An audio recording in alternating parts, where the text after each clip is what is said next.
So today, hello everyone, and good morning or good evening, depending on where you're tuning in from. I hope you're all healthy and staying safe.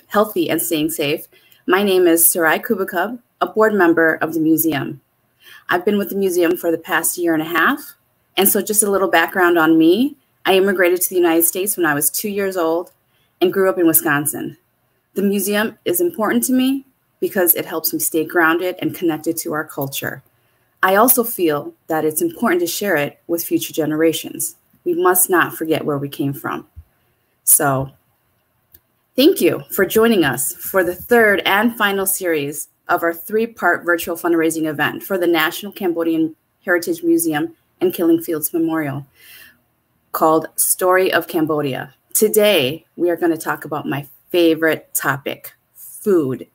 Along with my fellow board members, Sorenny Washington and Randy Kim, we will be talking to three Cambodian-American chefs, Channy Laux, Maurice Yim, and Ethan Lim, who have definitely made an impact with bringing Khmer cuisine into American homes. So I'm so excited about this, and I know you guys are too. But before we do that, I just want to do a quick recap of our first two virtual events. So for those of you who missed out on it, you can go to the museum's website at Cambodian-Museum.org and view them. Our first event was held on May 31st. It was an introduction to the museum. We had some board member introductions, and we talked about the services that we offer. Our second event, held on June 28th, focused on dance, storytelling, and music. Guys, this is a fundraiser. We really need your support more than ever. The museum isn't getting the traffic that it normally gets because of the pandemic. So like most nonprofit and small museums, we've gone virtual to try and raise money. So please go to go.rallyup.com/Cambodian. Small or big, every little bit helps. For a minimal donation of $10, we will send you these Apsara stickers. Aren't they just adorable? And also for a little bit larger donation of $50, we have this poetry book. And this book is a poetry of Cambodian refugee experiences. So this kind of talks about the things that had happened during and under the Khmer Rouge. So just little gifts to say thank you. So that's all we need is for you to continue to support us. Our first two events were so successful, so thank you. Throughout our series, we've been introducing our board members. We want you to get to know us and understand where we come from and why the museum is important to us. So before we get started, I have two board members that I would love to introduce to you, Saramani and Le. So ladies, I'll hand it over to you. Sure. I'll go first. Hello, everyone. Saramani here. Thank you for joining us and supporting our mission. I look forward to learning something new today. A little bit about me. I have been a museum board member for several years. I grew up in the Midwest, Ohio, Michigan, and Illinois, but now live in Washington, D.C. I got to know the museum and the Cambodian Association of Illinois a little better when I was a volunteer for a period of time, and I took one of the beginner adult language courses with my brother, Brian. I have a background in science with a bachelor's in biochemistry and a master's degree in biotechnology, specializing in biodefense and biosecurity. I worked for about 10 years at the Federal Emergency Management Agency, or FEMA, and have traveled all around the U.S., responding to disasters like hurricanes, wildfires, and floods. As a child, I did not grow up in a Cambodian community or with a Cambodian community. I remember my parents getting in the car on the weekends and driving an hour to go to an Asian grocery store just because that was the closest available option. So for me, I think that's important to mention because there are so many things I didn't know or don't know and have to ask or do research. And I know it can be hard to admit maybe that you don't know something that may be considered basic for some, like the names of food items, for example. Therefore, I am so happy now that we have technology to connect online and develop accessible spaces to learn and discuss and build connections with each other. And I really appreciate our guest speakers taking their time to share their experiences with us today. So thanks, everyone. Stay safe.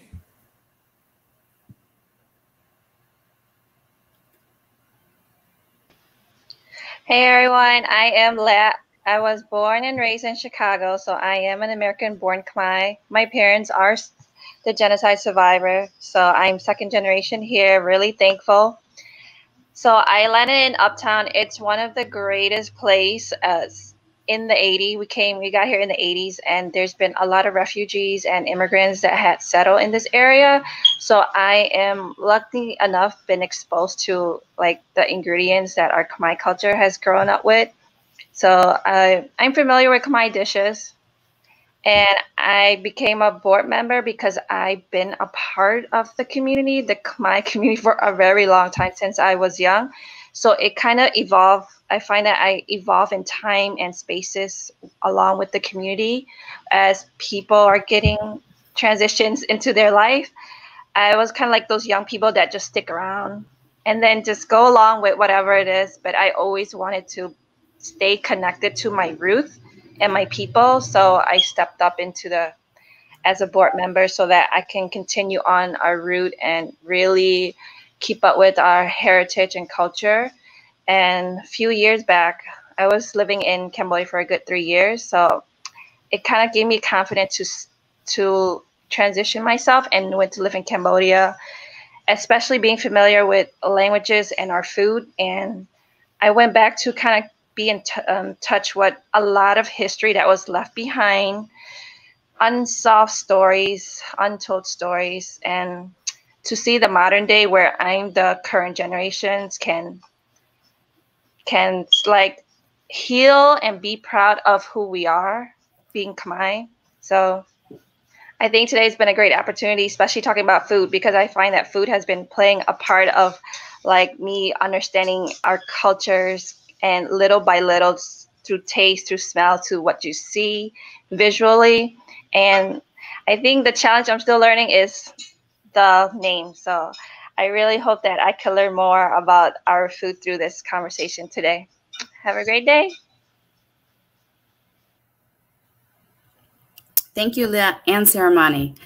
So just another just introduction to the people behind the scenes at the Cambodian Museum, and that there is, you know, we still are trying to, even though living here in the United States, stay connected to our roots, our culture, and where we come from, because at the end of the day, that's what's important. You know, cultures are identified by food. You know, Americans are known for burgers and fries. Well, a typical Khmer diet of rice and freshwater fish play big roles because of the abundance of both in the area. A typical Cambodian meal would normally consist of soup, a salad, a main fish dish, vegetables, and rice. Very simple, basic food, but that's what identifies us. So without further ado, I'm going to hand this over to Sorenny, another board member who's going to introduce our very first chef. Thank you, Saray. Hello, everyone. Chirip Sua. My name is Sorenny Washington. I've been on the board for almost probably about a year and a half. My family came to America when I was 2, and we lived in Alabama for about 6 years and then moved to Oklahoma, where I grew up. And I've been in Chicago for the last 20 years. So I am extremely excited to be talking about food today. But before I introduce our first chef, I wanted to do a dedication to my aunt who just passed away in May. I actually called her my Tome.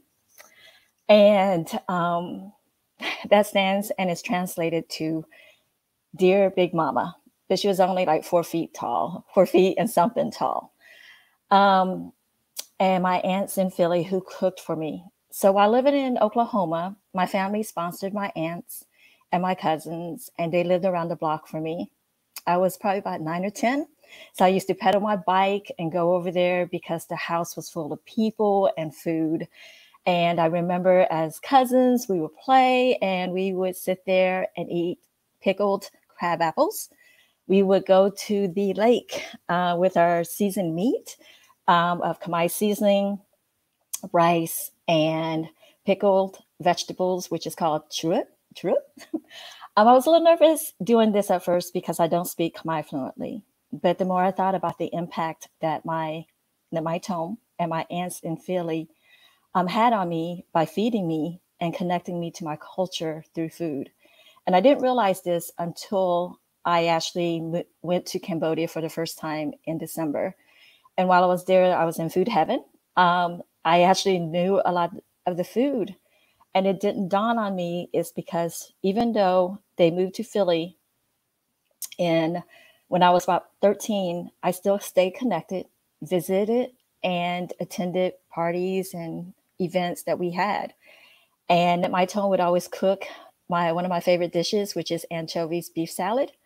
And they just really cooked for me. And I remember eating caw, salamachu, and so many other dishes that I probably did not know the name to. So I just wanted to say real quick, rest easy, at my tone. And thank you to my family in Philly for all the years of feeding me and connecting me to my culture through food, and that I love you guys. So on that note, I'm going to go ahead and introduce our first chef, Maurice Yim from Long Beach, California. He left the IT world to focus on his passion in food. And I know that he's worked in numerous restaurants, have done pop-up shows showcasing Cambodian cuisine. He's a modern chef, I believe. And so welcome, Maurice. Hi, Sorenny. Thank you. Yeah, it's great being here. I'm excited to talk about food. Awesome. I first want to say congratulations on your baby, because I know that you recently had a baby. Thank you. She's almost 2 months now. Okay, congratulations. Thank you. So I just wanted first to give you a space to talk about your story, about how you transferred from IT to food. Okay. So, and then just, how that connection to your culture and your family. Yeah. All right. So yeah, I'm actually a first generation Cambodian-American.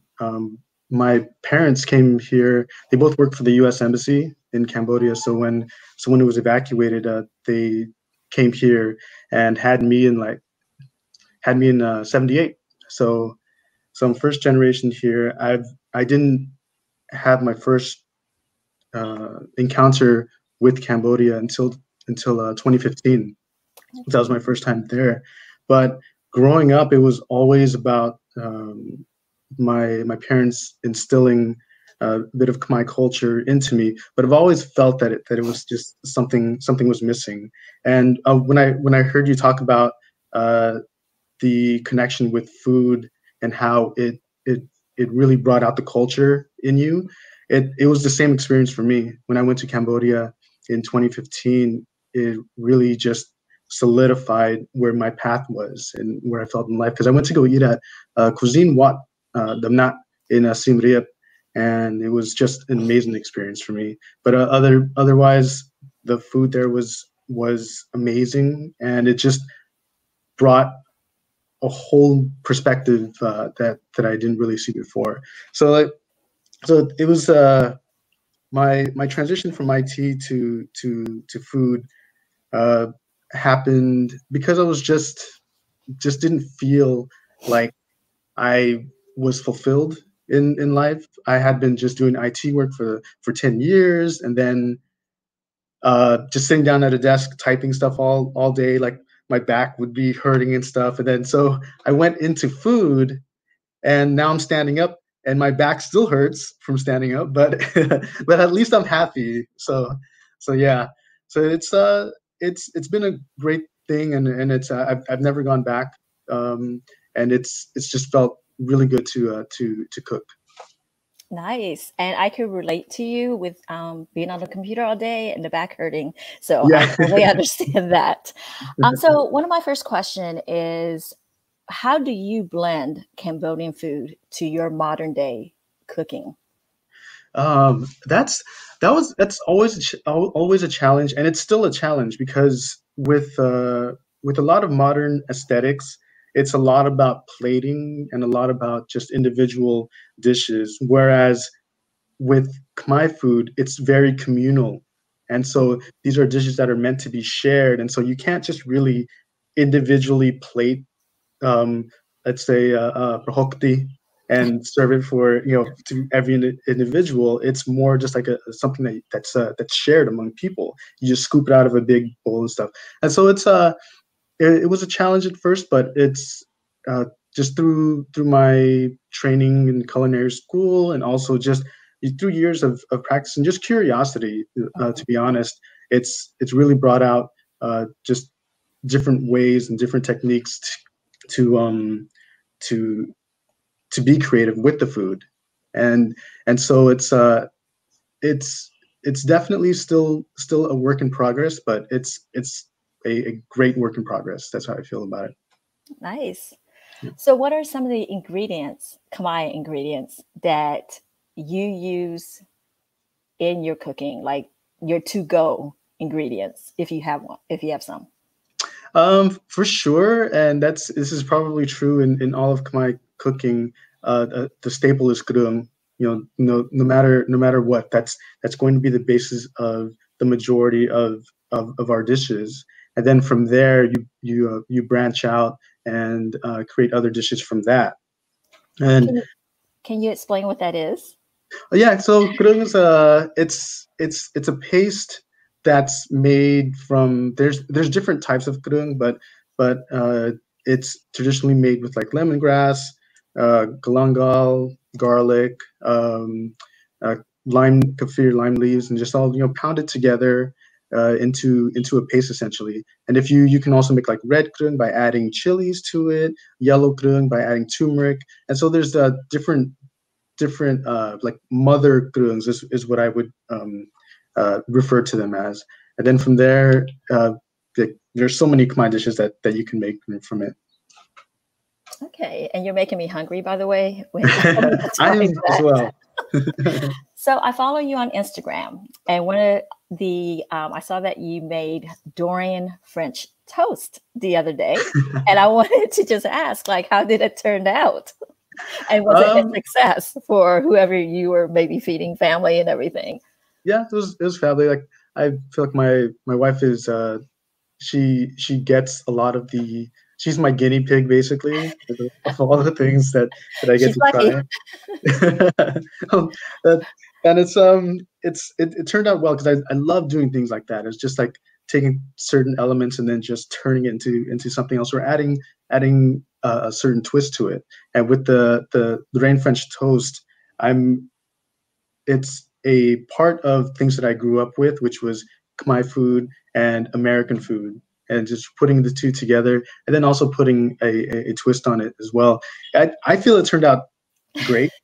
I made the bread from scratch. I made everything from scratch. Wow. So it was, yeah, except for I didn't grow the rain myself, but yeah, everything else was all from scratch. Nice. So I know that you had a restaurant at one time called Powwow, I believe. Yeah, it was a pizzeria. Pizzeria, okay. Yeah. So I wanted to just ask you, for those who's watching, who's considering opening restaurants or just interested in it, what would be an advice or tips that you would want to share with everyone? I would say first and foremost is to just be as prepared as possible, because there's so many things that go into a restaurant that sometimes you might not take into account. And so being best prepared for it is the greatest thing that you can do to get ready to open a restaurant.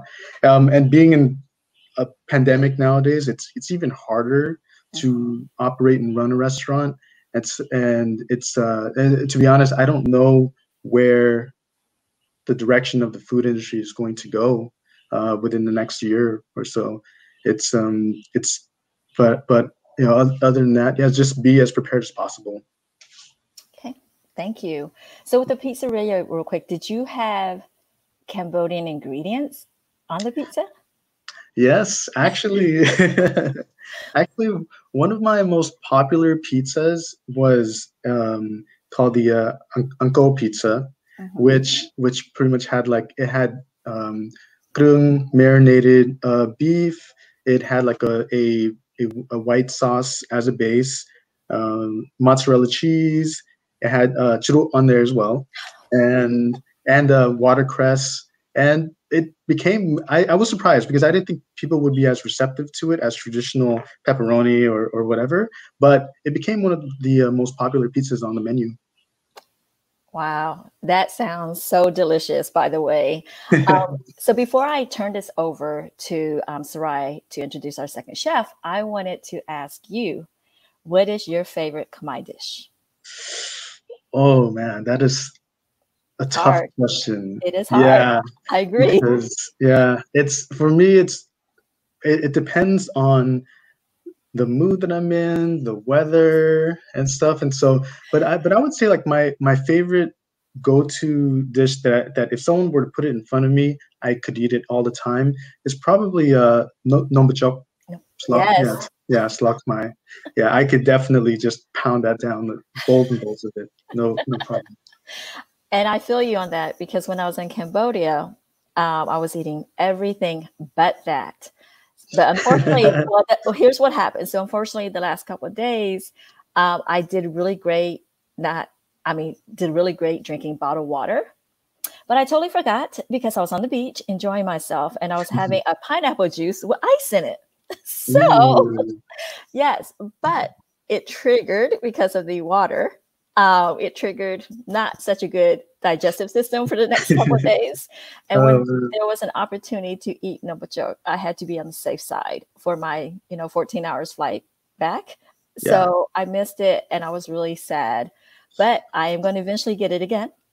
But I want to just say thank you for this 15 minutes interview. I will see you towards the end again as we all get to talk to all three chefs. So thank you, Maurice, for answering my questions. No problem. I wanted just to turn it over to Saray, who will introduce our second chef. Thank you, Sorenny and Chef Maurice. Our next chef is Chef Channy Laux. So just a little background on Chef Channy. Not only is she a chef, she's also an author. She wrote Short Hair Detention, which chronicles the suffering her and her family endured during the Khmer Rouge. And she's also an entrepreneur. And she's an engineer. So impressive resume. She earned her Master's of Science in Applied Mathematics from Santa Clara University and undergraduate degree from the University of Nebraska-Lincoln. Channy has also worked in Silicon Valley as an engineer in an aerospace and biotech industry for 30 years. So she's already had this amazing career, and then she trans over into another career, and she's cooking awesome food. So hello, Min Channy. Thank you for talking with me today. My pleasure. Yes. I have to say your resume is so impressive. And also you are a female minority Khmer woman. Like that's like everything I aspire to be. So thank you. But I have the most fun cooking. So okay, so just to go back on your kind of when you transitioned from being an engineer to being a chef, like how did you make that transition? I mean, that's from doing something like that for 30 years and then transition to cooking and being able to do something that you love to do now. So, how was that transition? Well, growing up, I love cooking, and especially cooking with my mom. You know, when you're cooking with somebody in the kitchen, there's so many things that you talk about. You know, things you're worried, things you're happy. You listen to, people. A lot of conversation happen, in the cooking. And my mom was a really good cook, and one of the things that we do together was making hot sauce. Oh, geez. Yeah. And she doesn't make just a small hot sauce, a small batch. It was like every time she make a hot sauce, it's like 5 gallons. And usually it happened when she gave the hot sauce to everybody, like friends and family and cousins. She called them up. They come over to pick up the hot sauce, and then if any one of us run out of hot sauce, if we get a call that, Annie, we ran out of hot sauce, and here I am going again, with her and bring it to the house and cook it fresh, and everybody else got a batch. Either you like it or not, you didn't run out, you still have it. A batch of hot sauce, throw that one away. So that was my, one of the things I do regularly with my mom. None of us actually buy hot sauce. It's all about mom hot sauce. Yeah, the fresher the better. Yeah, exactly, right. And so when my mom passed away, prior to that, like you said, I was doing engineering and I was leading a lot of activity that's happened. I was part of International Council of System Engineering, where I lead the chapter in the Silicon Valley of trying to come up with new technology, new way of doing things. And I was ready to publish a book that, I learned from all this to help other people, kind of like building my legacy almost. Oh, yeah. And then mom passed away, and all that energy and ambition just kind of died, I felt like my mom have gone through a lot, and to keep her legacy is much more important than my legacy. But I was struggling. I didn't know what to do to say my mom was good, to put her on, on the center stage. But then at the same time, my daughter went to college. And after 2 months in the college dorm, she called me back. She said, "Mom, you know, Grandma used to make that hot sauce. Do you know how to make it?" I'm like, I thought that was it. I want to carry Mom's legacy. So I would do exactly what Mom used to do. Making hot sauce and give it to my friend, my colleague. And they insisted that they want to buy. Say, no, that's not how my mom does it. I get it when the next time I have time to make it.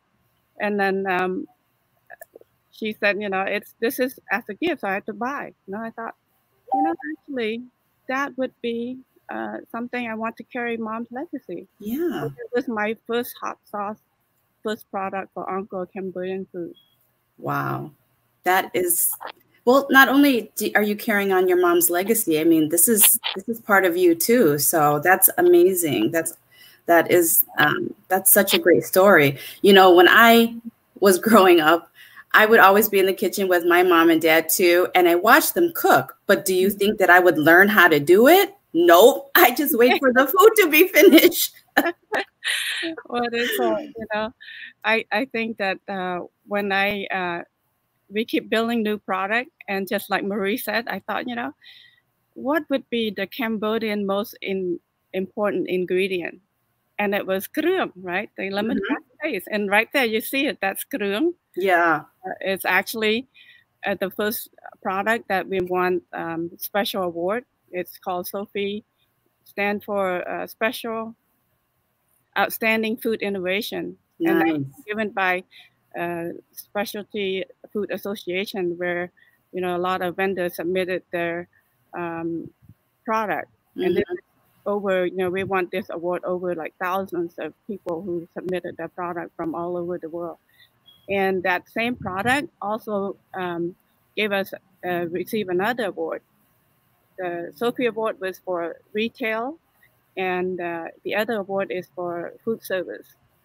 And so we feel very blessed. And I felt like when I received the award, it was a mixed feeling, because I wish my mom was here to know that, right? And then the other one was, I'm proud that I can get out there and show the world what we crave for, what we cook with. Yeah. I felt like this is not just Mom's recipe or my recipe. This is our culture, Absolutely. Yeah, and I wanted to get out, share to the world of Cambodian food with the high quality. You know, we want something that people would say, "Oh, Cambodian food is good," and not just, you know, "Oh, it's okay." So Yeah, yeah. No, I think that's awesome. And for like people in my generation who don't really understand or know like the traditional way of making grung, like this is so easy to like bring in and into our homes and try to, you know, and make it and not have to make it from like scratch. Because I know I try to make grung and you have all these different ingredients, and you know it's a very time consuming process to make. It's very time consuming, and a lot of time, even when I was younger, Mom would used to make it and send it to me, and I would put in the freezer in a Ziploc bag, and then the next thing I know, I couldn't find that Ziploc bag somewhere in the freezer. So yeah, we, you know, it's it has been very rewarding to share what we eat, and I have other, you know, we keep having more and more product. A lot of people, because actually we are the first Cambodian that, you know, produce food manufacturing in America, and we had done this for 10 years, but just slowly. And while, you know, while we're producing this, I was still doing engineering. So on the weekend, I would go to the market and giving sample, you know, standing there. And I remember my first sample, I do a demo for food with the hot sauce and a little spoon. And while I, you know, on the weekend, I would be like running engineering team. I was a senior staff. Wow. But on the on the weekday, I was doing that. On the weekend, I would standing in the market and begging people to sample my food. Wow. Superwoman. You are a superwoman. But it's all fun. It's and when I was doing that, I learned a lot from it. You know, at first it was Mom's recipe. Then it turned into, this is Cambodian. This is culture. I would put on my booth for doing demo.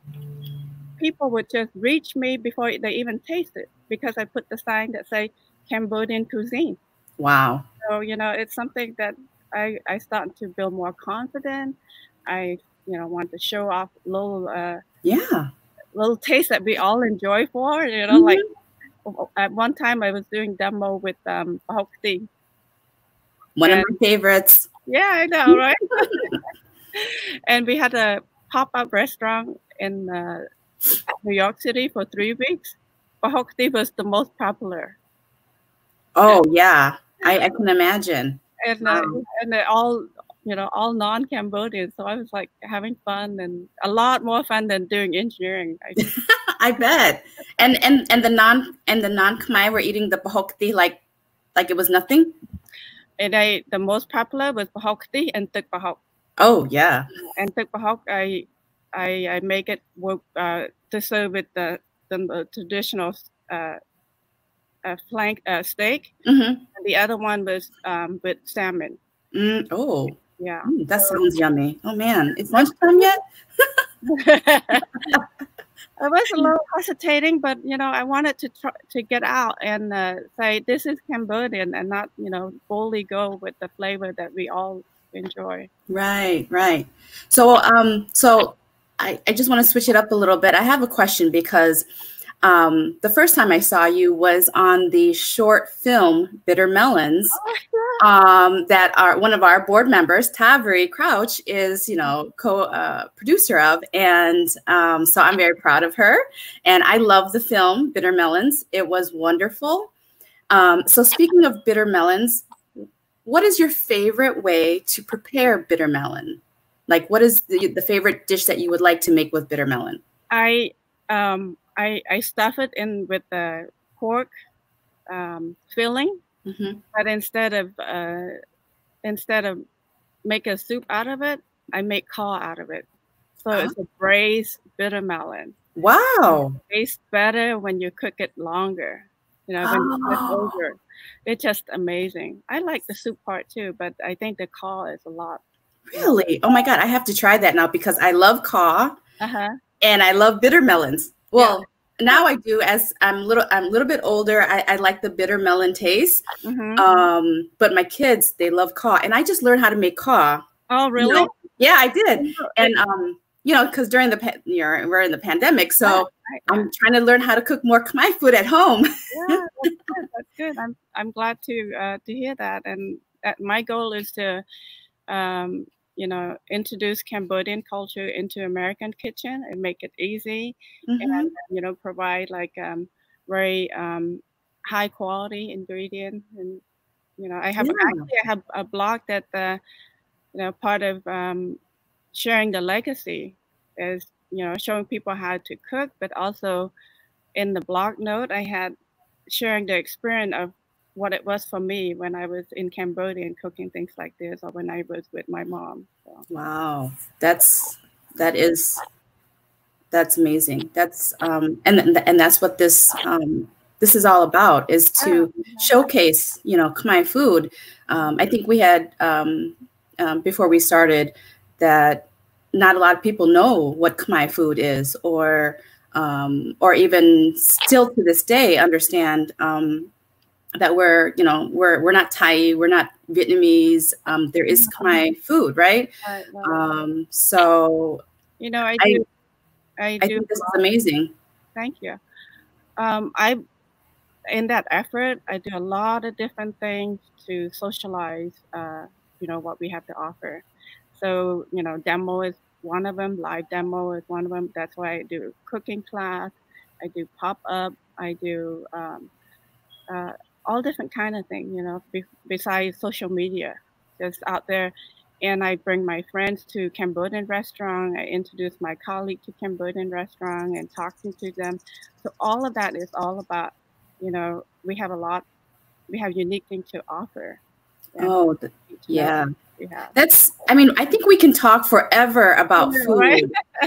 We can talk all day, and I'm so impressed again with what you've done, being a, you know, Khmer American woman of anything. You know, your resume just kind of says it all. So I got to wrap it up real quick, but thank you so much, Channy, for talking and for sharing your experiences with us. And you know, we'll talk a little bit later, but I think I'm going to hand it over to to Randy, who's going to introduce our next chef. So thank you, Channy, and Randy, it's all yours. Hi, everyone. So my name is Randy Kim. I'm back again. So I've been with the museum, quick recap, for the past 4 years as a board member, and I'm currently the host and producer of the Banh Mi Chronicles podcast, which you can find on several streaming services. But today, I want to welcome our guest chef, Ethan Ng Lim, to our virtual series event. He is locally from the Chicago area and recently opened up his Hermosa restaurant this past year. So to give you a quick look at his bio, Ethan was born and raised in the hospitality industry. His family started out with a humble noodle stand in Cambodia, then moved to the U.S. as refugees from the Vietnam War, and his family continued to do what they love, which was to provide tasty and comforting food to others. His family opened up Kim Long Restaurant in the Chicago Hermosa neighborhood, and as a child, working in his parents' restaurant after school and on weekends was part of his daily life. That is where his passion for food started. Ethan took a break from the restaurant in his early 20s, and among other things, he sold Mini Coopers and BMWs. But his passion for food and hospitality never faded. While he was working his full-time sales job, Ethan decided to go back to school and worked at Sean McLean's Spring Restaurant in Chicago's Wicker Park neighborhood. And prior to opening Hermosa, Ethan worked at the Avery and Nex. So to all the Chicago folks living here, I want to encourage everyone to come to the Hermosa restaurant, and because there is one menu item that I absolutely love, which is the spicy Cambodian chicken sandwich with fries and the Doritos orange float to go along with that. So with that said, Ethan, how are you today? I'm good. Thanks for having me on. Yes, so we're very excited to have you on, and thank you for opening up Hermosa. I mean, word has been on the street, and I know I've been spreading it on my Instagram and social media, but yeah, I think people are really in love with your food, and I'm so glad that we do have Cambodian visibility, especially in the culinary scene. So I want to start off by asking, so you recently open up your restaurant Hermosa in the Chicago Hermosa neighborhood, which is located on the west side. So interestingly enough, your family once ran a restaurant called Kim Long years ago. So what led you to come back to the neighborhood and open up your restaurant there?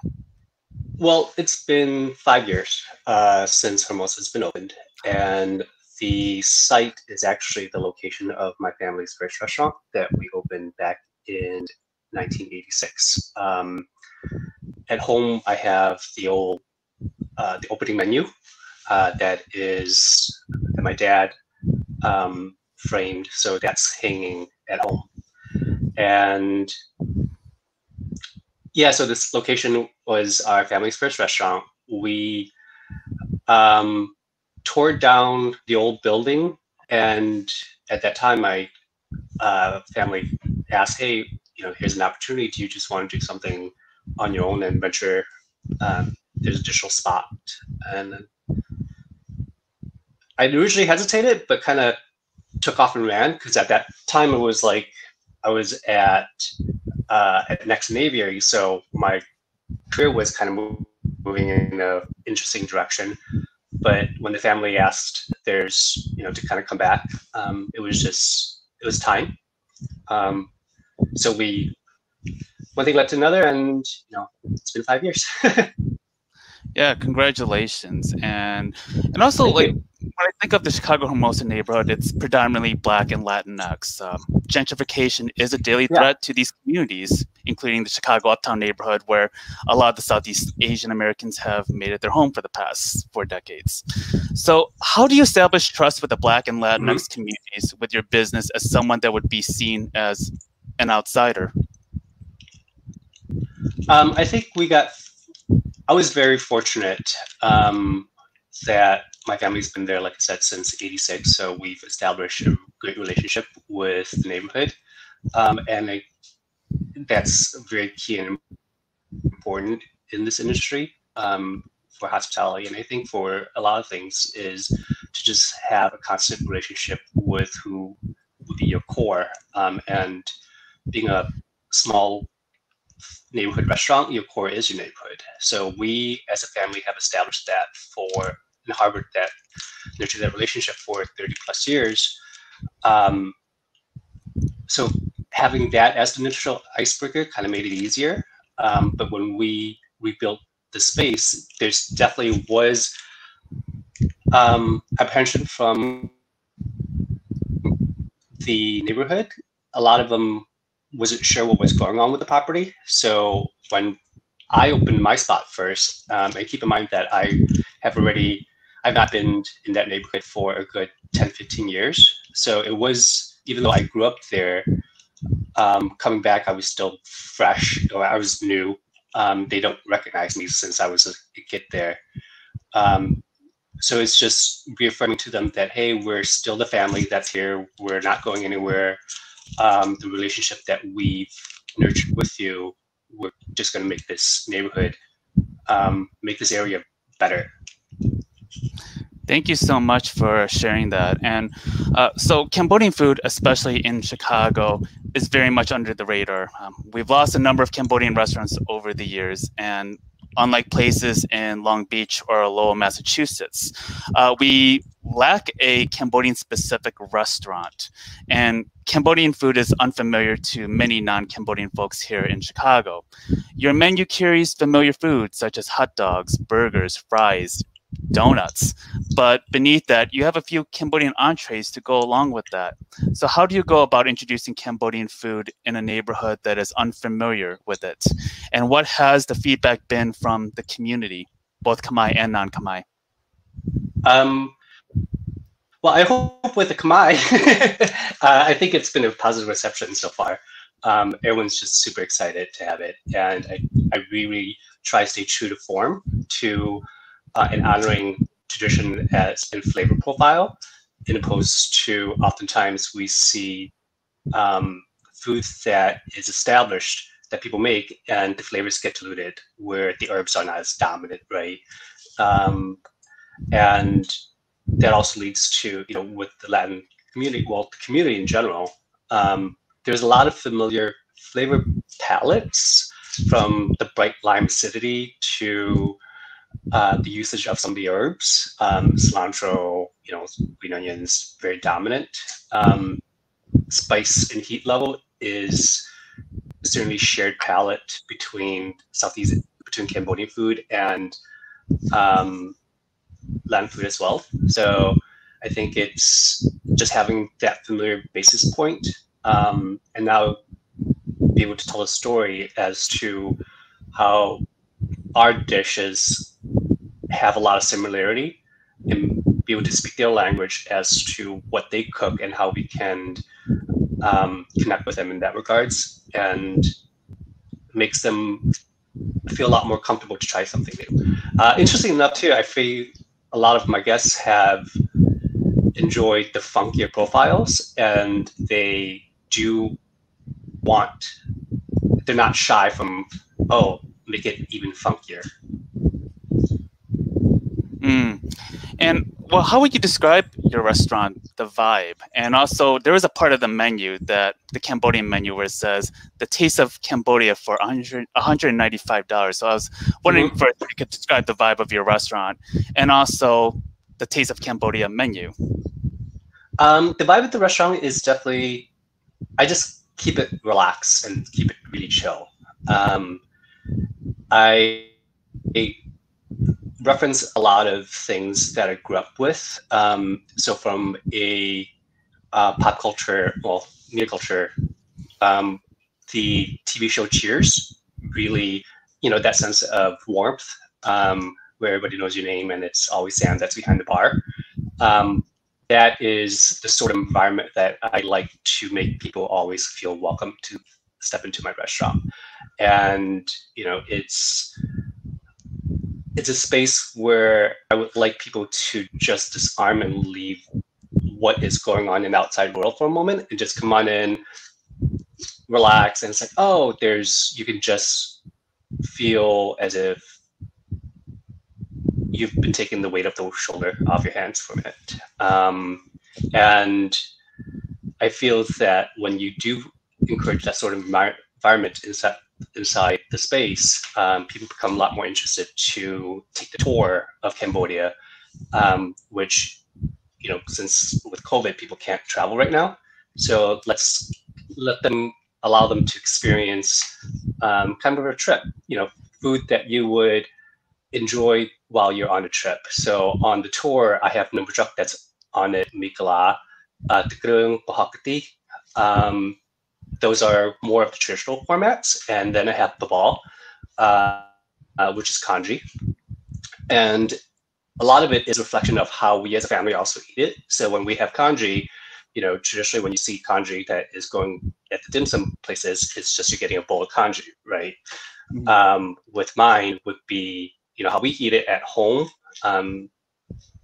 is with, chicken toppings, with caw, and just various other pickles and the dried shrimps and etc. So it's the kanji for us is a base level, and then you have toppings to go on top of it. And then I move towards something a little bit more modern, a little fun. So on the menu is, I call it Cambodian steak frites. It is an ode to the French past of Cambodia. So steak frites, everybody loves it from, classical French food. And the sauces that goes on top of it is what really accentuates a lot of it. So the broth is perhaps the easiest go-to. So that's my little fun play with it. And, Cambodian fried chicken with pickled papaya salad. That kind of rounds out my the tour, the current tour, and a few new things have been added on since then. Nyom Sdao, which is Sdao is a bitter green that most people don't appreciate that flavor palette, and I've introduced that to the menu as well. That sounds amazing, and I actually want to try out the steak frites. That's like my next go-to when I come to your place. So Also, I read in interviews on a blog that you did recently, you basically run the whole restaurant. How do you manage to do that? And how have you been managing since the beginning of the pandemic? I mean, you're a one-person show, and today's Sunday. Yeah. You're not out in the restaurant, as most restaurants would open on a Sunday. But I'm just curious to know about your routine and how do you go about your own self-care? I think it's 20 years of training under your belt, I guess, to understand systems, to understand operations. Because outside of it, there is definitely a business aspect to it, and trying to make things as efficient as possible, and understanding steps, how to lead to those steps, and time, understanding how long certain things needs to make, how much time you need to make certain things. For example, like if I was to say, if you're going to make pickles, how long is it going to make pickles, and what needs your attention, hands-on attention, and what you can just leave on the burner and kind of forget about it and let it do its thing. So it's managing your time so you can do things hands-on, but yet let things take care of it by itself. And that's just from the food production part, right? So now I have to looking at other systems to put into place where things can just be done by itself, in terms of the guest ordering experience. People can just go and order online and making sure that the information there is correct. Are we signing up with getting everything all set up with Talk as well? So that will be another aspect where guests can just go and order. So these things of understanding operation, what needs your attention and what don't need your attention right away. And thank you so much for doing this. And also, I'm going to transition off. So myself, Ethan, and the rest of our guests that have joined us are going to have this all-inclusive discussion. So let's go for it. And Ethan, thank you for being a part of this this discussion.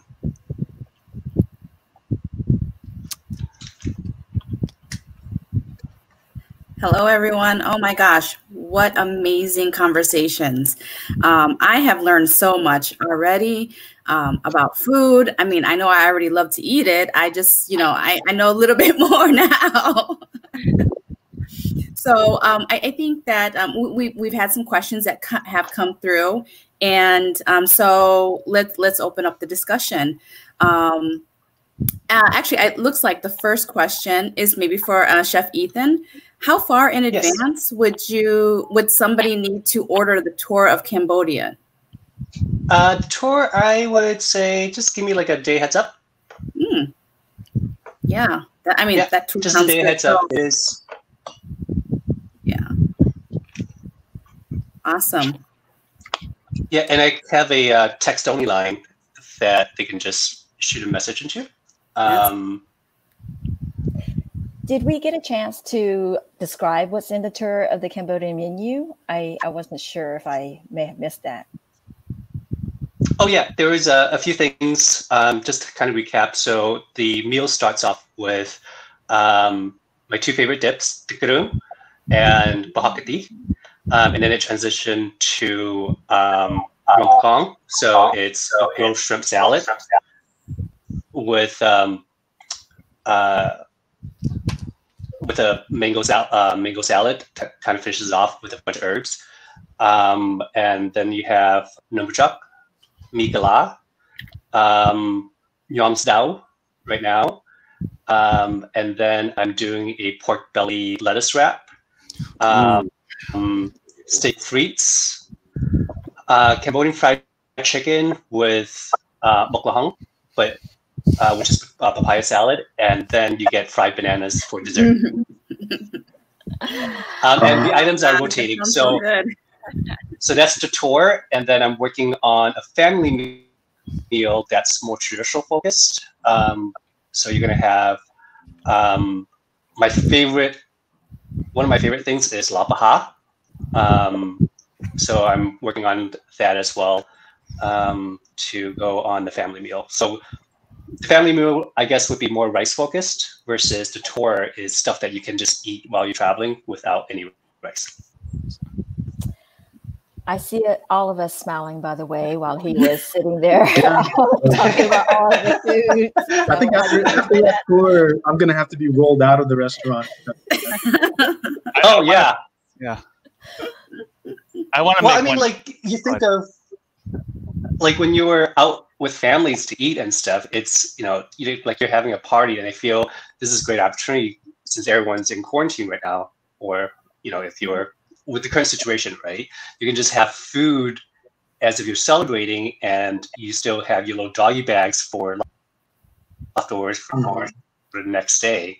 And we all know food's still going to be darn good the next day. Yeah, absolutely. Absolutely. So another question that came through is, and this is for any of the chefs, what culinary school would you recommend for young Cambodian Americans interested in cooking? I guess I would say the best way to learn an experience, especially when learning Khmer food, is to just get your foot in the door of a kitchen. And it's many places will like you can start off as a prep cook and then move on up from there. Because my experience as in culinary school was good, but I felt that the basics and the fundamentals were just there, and that you can learn in many restaurants without having to pay tuition and an exorbitant amount just to learn things. So best way for me at least is to get your foot in the door and learn from there. I would say, just tag along with your mom or your aunt and help them cook and serve all your friends and family. And they are the honest guests and the most critical, Oh, yeah, very critical. And have fun with it. Yeah. I would have to say that, like Saray, I heard her mention this, I would try to learn from my aunts, but then I would stop and start eating. And therefore, I would my cousins and I try to videotape it, but then we started eating. And then the next thing you know, we forgot because we're enjoying the food so much. Yeah. Glass of wine.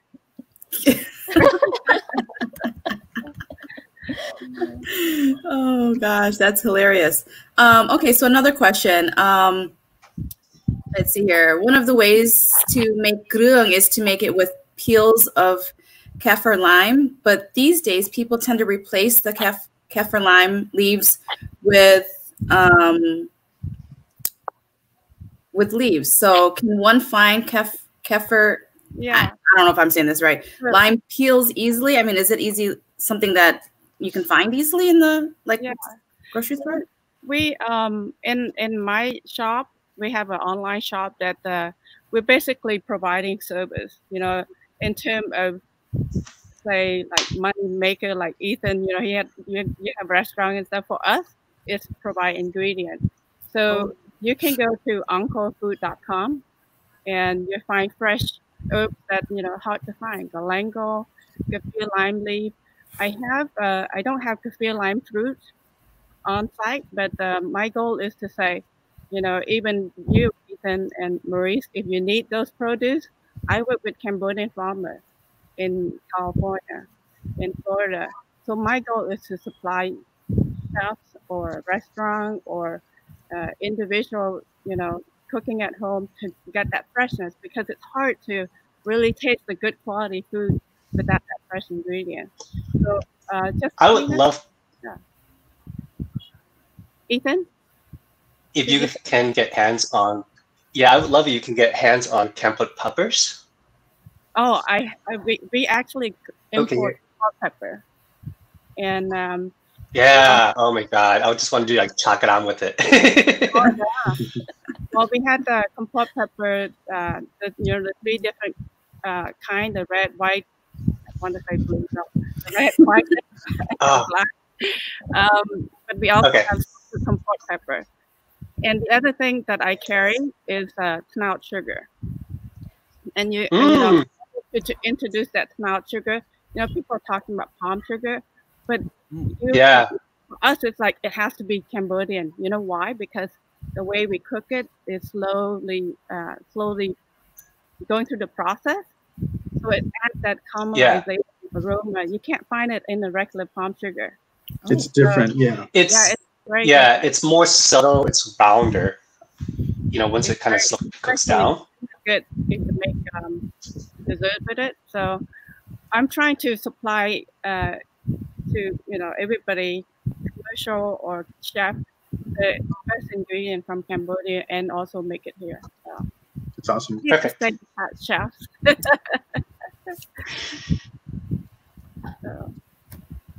Oh. Looks like we got a lot of questions today. Yes. Right. You're kind of trying to like. I know. I'm sorry, guys. A lot of great questions, by the way. Thank you to everyone who have listened in and tuned in and asked all these wonderful questions. I don't think we're going to get to every one of them, but yeah, right. You're going to have to. Sorry. Saray, would you like me to help you with one of those questions? Okay, so another question is, and this is to all of the chefs, how can we promote Khmer food in the U.S.? I know that we had a conversation before the show started about how Khmer food is not as well known, and some business have kind of hid behind and called it like Thai food, or how do we promote Khmer food in the U.S.? And you guys, as the professionals, as the chefs, what can we also do, to promote Khmer food in the U.S. and make it? And Channy, you always you said you wanted to like bring Khmer cuisine into American homes. That's kind of like there's a lot, social media is obvious to every one of us. But there's a lot of other things that you can promote Cambodian food into non-Cambodian, like bring people to Cambodian restaurant. Pick your favorite dish and say, "This is my favorite," and talk about variation, or talking about anything. Just talk, try different dishes when you go to that restaurant. So that's what I try to do. Just that's easy to do, or cook at home and invite friends over, and a lot of people like to try different things now. I think we're lucky that way, because people want to always try new things, even though they haven't tried before. So bring your friend to support the community, support your restaurant. So I think that's one way to do it. Making potluck with Khmer food, try it. Okay, so speaking of like food, like what is everybody's favorite Khmer food? So we'll start with Randy. Randy, what's your favorite Khmer food? I am a big fan of the papaya salad now. I mean, and actually what I realized growing up, my mom, who's Vietnamese, I did not realize that she cooks a lot of Cambodian food. I didn't know them to be Cambodian food until much later in life. And I've actually been a fan of the bitter melon with the pork fillings as a soup broth. So like some of my relatives did not like the bitter melon, but I was one of those that absolutely loved it. So those are two that would stick out for me. Awesome. Chef Maurice, what's your favorite Khmer food? Like I would say number one is nomak chop. But I'm always a comfort food type person, so any type of ball is always good too. Yeah. So Chef Channy, what's your favorite? Gosh, I love long ago. Oh, yeah. Yeah, but it doesn't last very. I mean, it doesn't stay very good if you take after leftover. I like it hot and fresh. But the one that I really like, I can eat in the fridge for days. Take it one time and keep eating it is pork chop.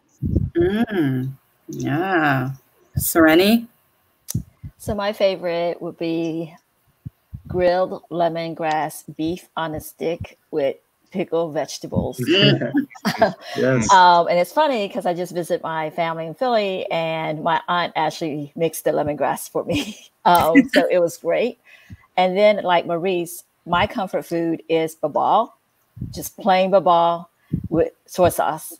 And that always gives me energy when I'm feeling a little under the weather. You know, my favorite when I went to Saray Cubacub, my favorite go-to meal is fried fish with bok swai, so the mango salad. Yeah, mango salad. Yeah, right. Rolling. I know, me too. Let me pick up my mouth. Chef Ethan, what's yours? Number chop for sure. Yeah. Yeah. It's all about the toppings. Yeah. Yes. I'm torn. I like both Laux and I like Namya too. Both are really, really good. But I think my favorite go-to sort of snacks would be the sour fruits with like the chili pepper and salt combo. Yeah. And just shake it up inside a bag. Yeah. That's like I used to get laughed at all the time by my family, like, you always like the spicy and sour stuff. And I was like, yeah. It's a great combination. Yeah, for sure. Yeah. So to all the chefs again, when you cook your food, how do the elders who've tried your food, you know how our elders are very critical. What kind of feedback have you gotten from them? Do they say, oh yeah, this tastes like traditional and this is how I, tastes like how I make it? What kind of feedback from our elders have you gotten from them on your cooking? If you have. I love the fact, I love try different thing and even like a little bit of fusion into our ingredients. The one that really got to me when I give my aunt and older generation something that I know my mom loved it, and when I give it to them, they taste it, and the first thing they said, it's not about the taste, it's their memory. Oh yeah, and it's like, just about how it tastes, just that to hear them, how I get so excited about that, I just like it touched me. And that's one way to receive the compliment.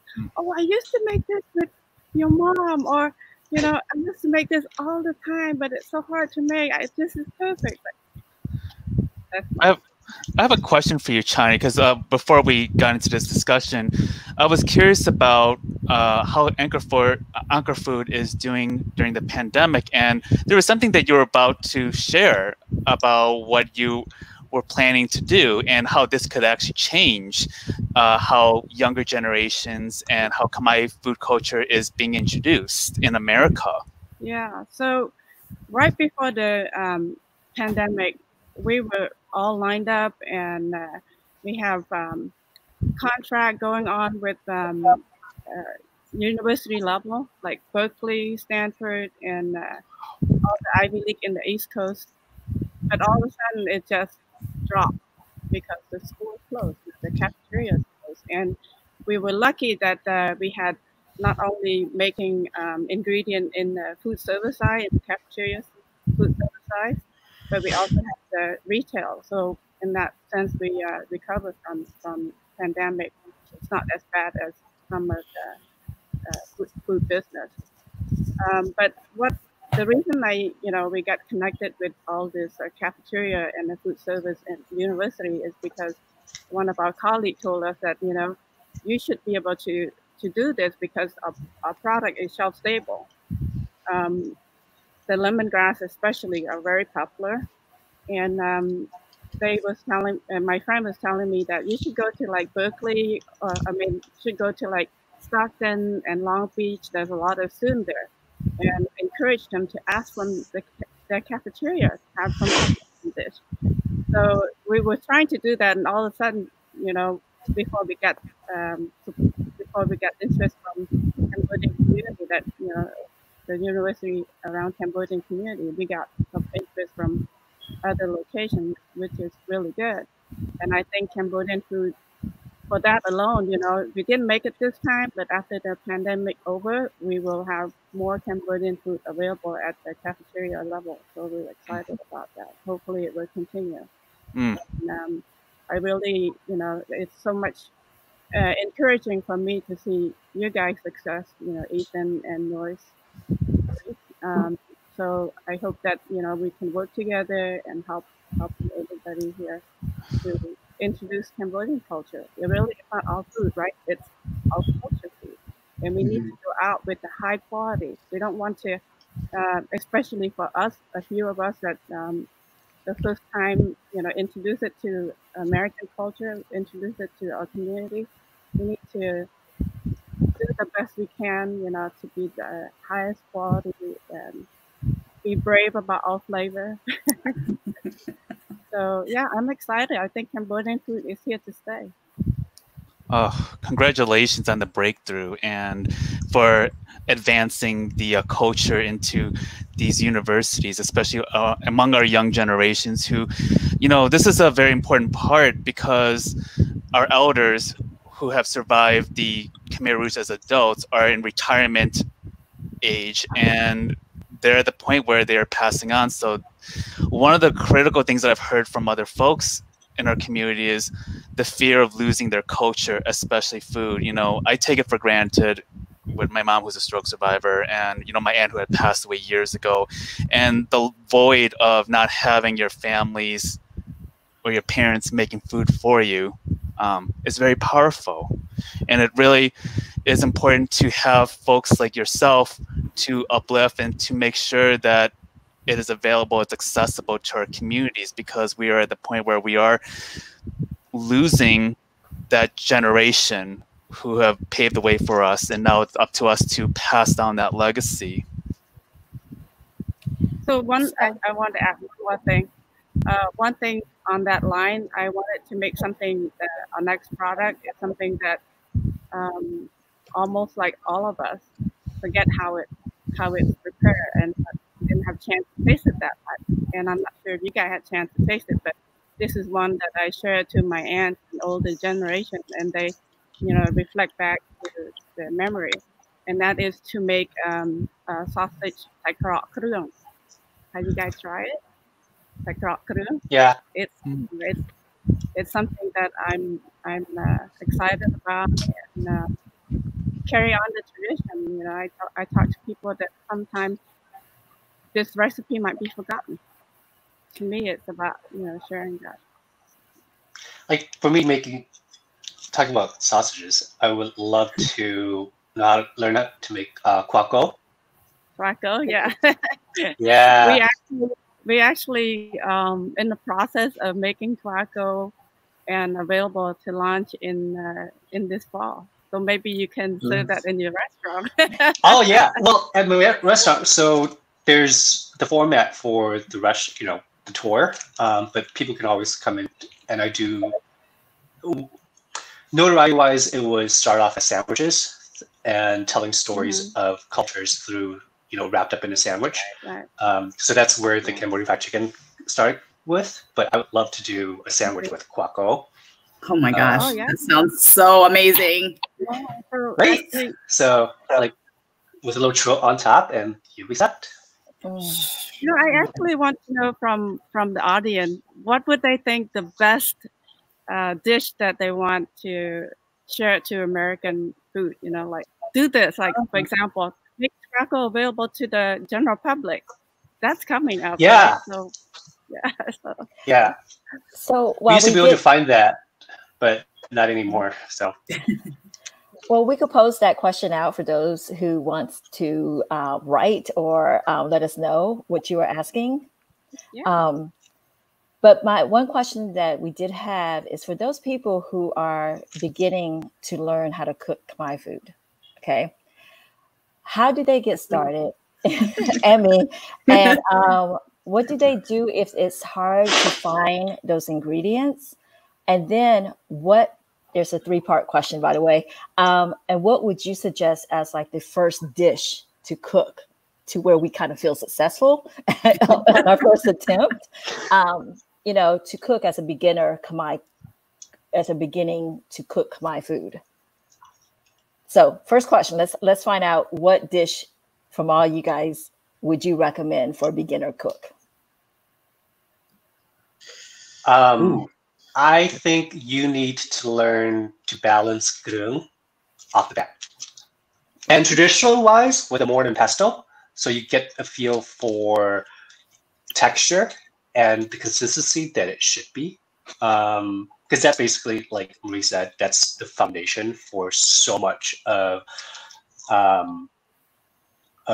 Cambodian food that you got to get that first. You know, that's like, you got to learn how to cook rice, you got to learn how to make grung, and everything else kind of falls into place.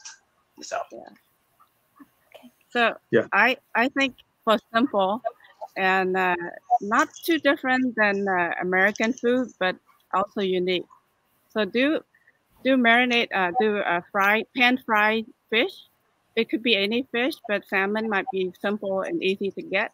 Do that pan fried fish, but score the fish and marinate with nothing but salt, a little bit lightly, and then do a pan fry and serve it with you know, Bing fa. Tomatoes. Tomato. Tomato and a little bit of chili. And that would be like, you know, it's people familiar with it, especially if you want to introduce to some American or non-Cambodian, but cook the salmon the way Cambodian does it. And don't marinate with anything, just a little bit salt and pan fry it. And that's, you know, it's like, after all, the mango is mango, tomato is tomato, fish is fish. But the way we serve it, right? The way we cook it. Yeah. That's very simple. That's what I told my kids. Yeah, and I would have to just, I'd have to agree with Ethan too, where you have to get the fundamentals down before you can move on. And with all the resources that we have nowadays, where it's everything is at your disposal, where you can find and look up a recipe. There are books and the internet's there. I would say if you have a particular dish that is your favorite, that you've had in the past that invokes a lot of memories, or just something that you really want to make, look up how to make it. And again, there are different variations of how people will make the same dish, but at least you have a fundamental basis, because recipes are not really meant to be followed strictly. They're just guidelines in a way. So you use that, run with it, and then from there you can just branch out and make more and more Khmer dishes. Yeah, you know, that's so true, that recipes are just guidelines, because every time I ask my mom, how much of this do you put? How much of that do you put? And she's just like, it's all. And I'm like, okay, I don't even know where to start.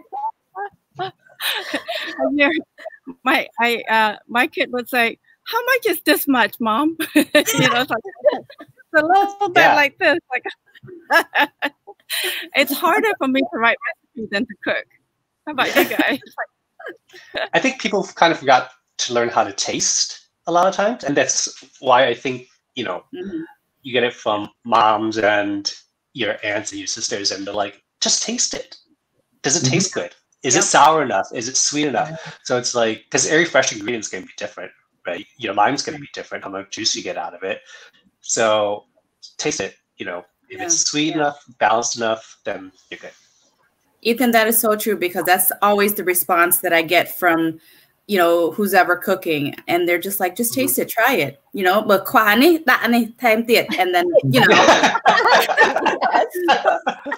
right? Yeah. Yes. So true. Yep. So, you got any? How you doing over there, Randy? Are you getting hungry? Because I know I am. I think you might be on mute. Yeah, I think he's muted. Yeah. Oh, sorry.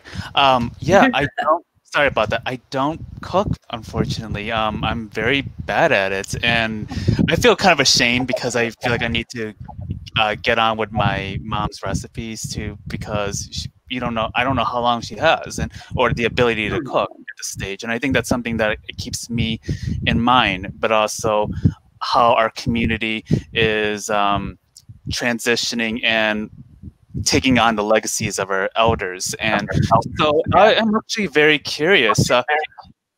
where do you see the future of Cambodian food among our generation, but also with folks living in the diaspora?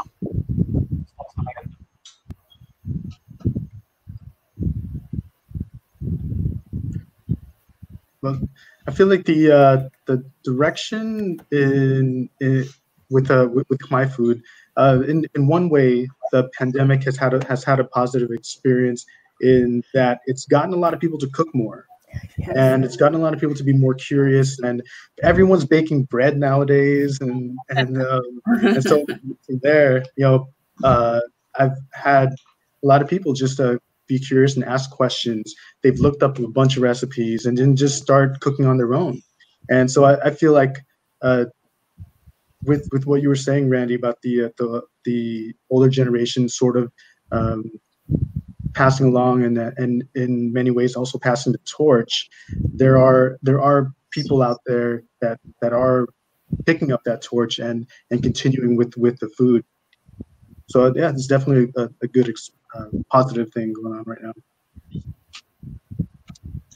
Yeah, for sure. Like cooking for us, it's so, we forget that culturally for so long, the dinner table and the cooking experience, that's what you kind of really work all day towards, and having a family meal, sit down. And I think socially and culturally, we've just moved away from eating a family meal at home. And this is a phenomenal opportunity for people to revisit those stories and recipes and techniques, and just kind of have that communal home sort of environment again. Yeah, that's I awesome. think also that if you're cooking and you have young children at home, help you out. I know sometimes it's harder to have little kid helping in the kitchen. It actually take longer time to get things done, but they will eat what they cook a lot more than what you cook for them. Yeah. So that's one way to really introduce it to them. Well, and also when they get older, they can just cook for you. Oh wow! I can't believe our conversations have lasted this long. I mean, thank you, chefs. You guys have been so taking the time to talk to us and showcasing our culture through food. So we thank you very much. One final question to all of the chefs. What is your favorite food memory? We'll start with you, Chef Maurice. I guess my favorite food memory is not really it's more of an experience. As a kid, I wasn't really open to food as much. So whatever my mom cooked, if I didn't like it, I just would not flat out not eat it. And so she one day she put a bowl of rice in front of me. I was like, nah, I'm not going to eat this. So she made me stay at the table until I finished that bowl. So to spite her, I ate one grain at a time until that bowl was finished. Hours later, I finished it. And now I realized that I was the one that suffered from that at the end. So she won. It didn't matter. Yeah. That's how moms do it. Yeah. Yes. Oh. Chef Ethan, what's one of your favorite memories? Probably holiday hot pots with the whole family, where we have like 4 burners going on spread on the floor. The mats that you'll see at the temples, when we all kind of get together, and just have all the vegetables, the meats, and we have a large family. I mean, my family, there are 9 kids, my parents, and their spouses, and then the nieces and nephews. Like, we all get together during the holidays for hot pot. So those are definitely fond memory. Awesome. Chef Channy, what's one of your favorite food memories? Well, for me, it was way before I came to this country, and that was when our neighbor had a wedding, and all of a sudden, everybody pitching in, all the lady in the neighborhood walking in with a cutting board and a cleaver and, the cleaver. Yeah. coconut scraper, and I would go with my mom, and we have a temporary shack that we built from a coconut leaf. I don't know if you guys are familiar with it, but anyway, just we use half the road, block it out so you have to drive around it, and we would help the family making food right there, and everybody was chopping and cutting, and there was laughing, and there was complaining, and a lot of that sound, was really representing Cambodian cooking. Scraping the coconut, making a mok and curry, and my job was to scrape the coconut for them, and not to eat it while I'm scraping it.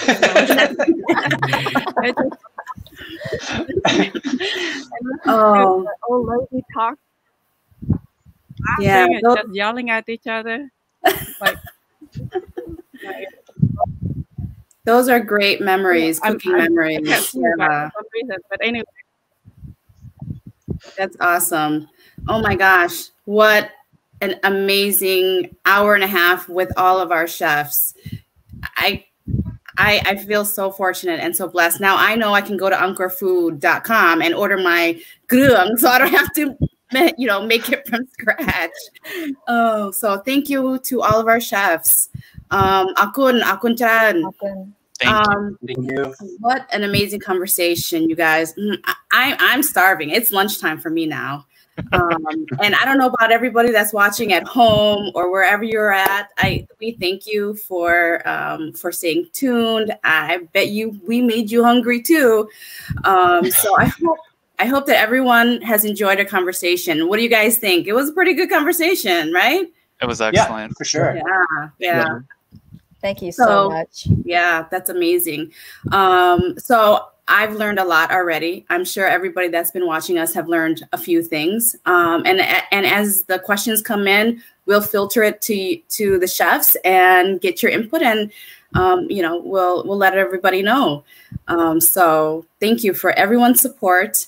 Just want to remind everyone that this is a fundraising event. Due to the pandemic, we've had to do alternative things to help support the museum, promote our culture, Khmer culture, and make our community strong, because we can only start with us before we can help others. So it has to start from within us, and that's how we grow as a culture and we thrive.